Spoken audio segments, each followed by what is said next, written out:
Lepas ni kita nak buat lagi tau. Okey, saya nak tanya Cikgu Putra hujung sekali tu okey kan? Okey kata okey?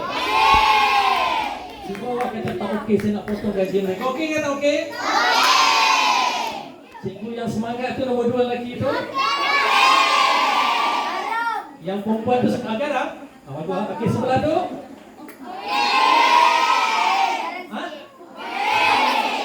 Sebelah tu yang pegang kamera tu? Yang pakai baju hitam tu? Yang belakang tu? Lagi okey. Yang satu lagi tu? Alah, saya kena tambah gaji mereka lah. Jangan risau, mereka ni adalah jurulatih Wirajaya yang kami latih, kami didik. Dan ada mereka dah 10 tahun duduk bersama Wirajaya.